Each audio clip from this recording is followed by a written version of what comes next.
talk about garage organization, and we're going to use what we have as much as possible. Now, organization is a two-stage process. It's the original organization of everything that you have, and then it's also making it pretty at some point in time afterwards. Now, I'm going to give you a three-step process. It's very easy to follow. Step number one is to get rid of all trash that you have in your garage that's visible, that you can see, that doesn't take much effort because it's right there on the floor or on the tabletop. Get rid of that right away. That's that much less you have to think about.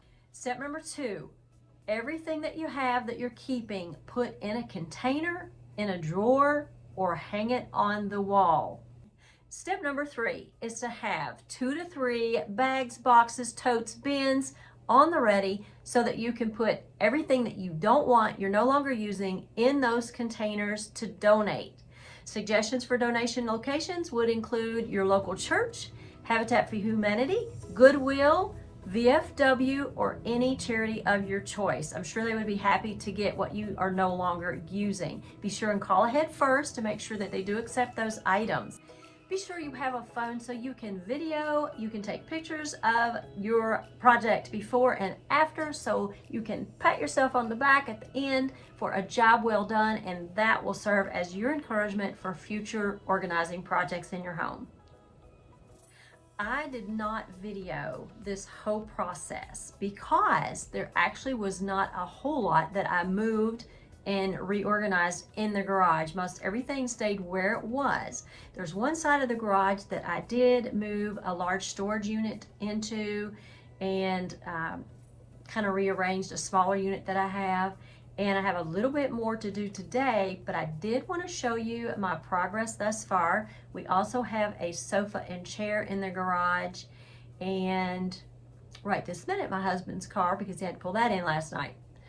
But I do want to show you the progress that I did make and show you the containers that I do use in the garage and show you how I labeled them. Very easy. I actually used a piece of packing tape and then I wrote on it with a magic marker. That can be peeled off if you use a container for something else. I also have containers that have been used for the last 20 years. Yeah, I've held on to those containers for that long. And I used to write on the containers themselves, so kind of ugly now because I don't think I can get all that ink off from the markers, but that's okay. I just mark it out and write underneath it. But it's worked for us. Again, 20 years we've used these containers. So use what works for you. If you want to go out and get labels, that's fine. This channel is all about having a beautiful and well-organized home on a budget. So I'm all about reusing what I already have, even if it's not necessarily pretty. And the garage is one of those places where I can not have pretty sometimes. I would love to have it all pretty, but if I had to pick any room in the home where it doesn't have to be 100% pretty, it would be the garage. But stage 2 to home organization is making your space pretty. So if you want to trade out old containers like you have, like the ones I just mentioned that are written all over, like all over the containers in every corner and every side, then if it's in your budget to go get new containers and make everything pretty and just take stuff from one container, put it into the new container, by all means, yes, I would love to have a dream garage. It's Pinterest worthy, as they say, but it's not in the budget right now. There's other more pressing things that I need to deal with and take care of first, such as that big green sofa and chair in our garage. We're going to get it reupholstered, at least that's the plan for now. It's going to take about $2,000. Yeah, the cost of new furniture. However, they don't make sofas and chairs like this anymore, where the cushions in the back are all made in together. So that's kind of an eyesore sitting in the garage, taking up valuable real estate right now, but that's the way it's got to be. So let me take you along, show you what I've done so far, and I hope you enjoy. The area with the arrows have already been organized and tweaked and mostly labeled. Here the arrow points to items that were removed from a small shelving unit. Next you'll see items with the yellow arrows pointing to them that were on the left side of the garage that have been temporarily moved to the right side of the garage while I get the shelving organized here on the left side of the garage.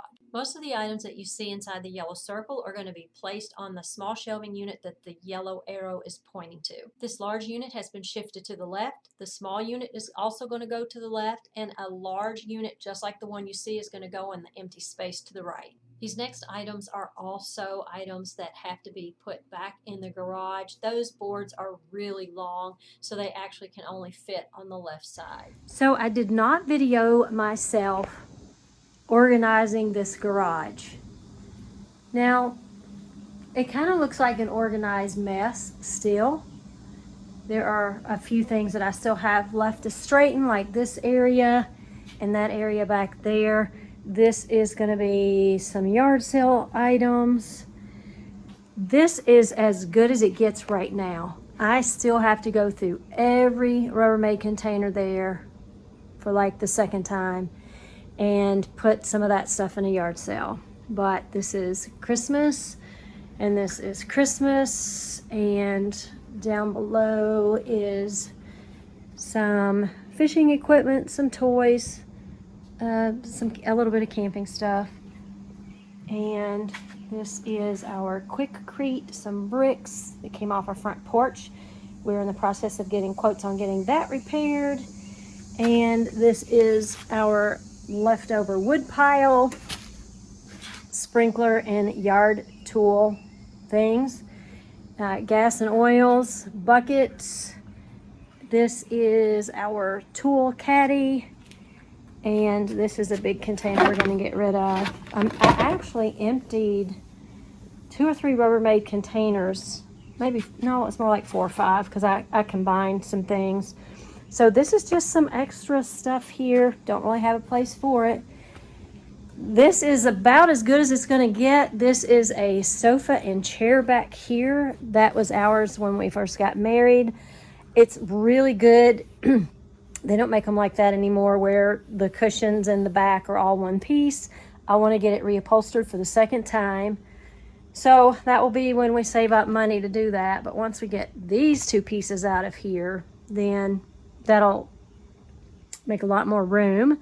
And then these are just extra boxes that need to be broken down, or sometimes we hang on to a few and always need them for something. Actually used a little box out of here today to put a flower pot in. And then this is just some stuff I need to put elsewhere, some giveaway stuff. But here you have it. This is all my craft stuff, home decor, my wreaths. These are our moving blankets. They have been used so many times. Tools, tools, tools. And over here, these are going to my sister-in-law's house. She's going to have a yard sale soon. Behind that is the circular saw. Here's where we keep our ladders. I need to put that broom over in the tool caddy when we're through. And I'm going to tweak this a little bit. The top shelf is straight. As you can see, I've got some baskets of florals up there, a cupcake holder.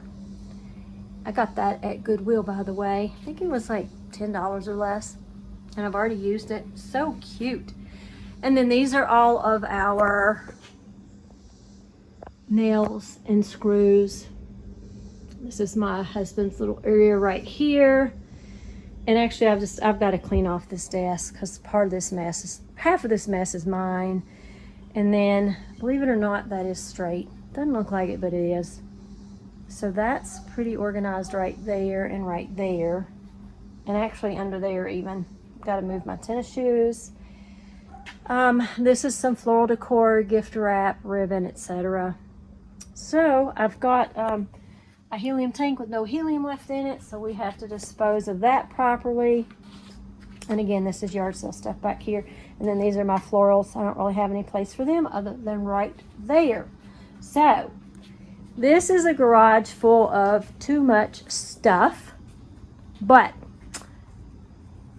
as you see the before picture and the after, you'll see that there is some great improvement. I actually, in this large container, found a large bag of potting soil.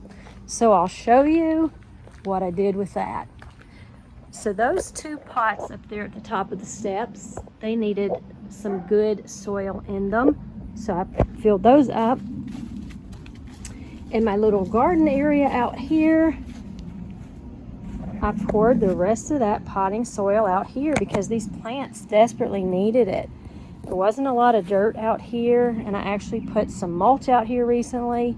So I've got pretty much just my flowers, my mint, and 2 strawberry plants.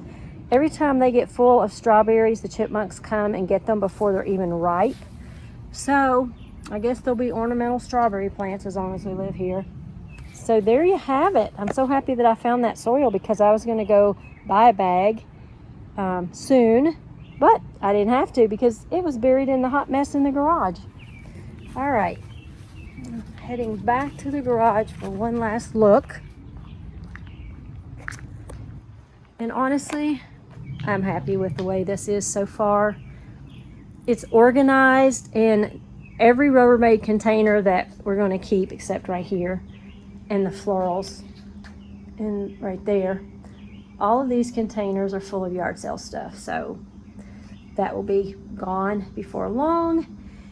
And I can just go, container by container over there on that shelf and sort through stuff at my leisure. So we can still pull my husband's car in here, so that's good. I love the fact that all of my craft and home decor items are see-through. Faux fruit and veggies, floral supplies, glue guns and glue, paintbrushes and supplies, paints, spray paints. They are all in alphabetical order. That way I can find it much easier. Remember that home organization is a process that may need to be tweaked from time to time, but the results are so very satisfying. Please like, subscribe, and share, and don't forget to turn on that notification bell so you don't miss an episode. Thanks for watching. I'll see you in the next one.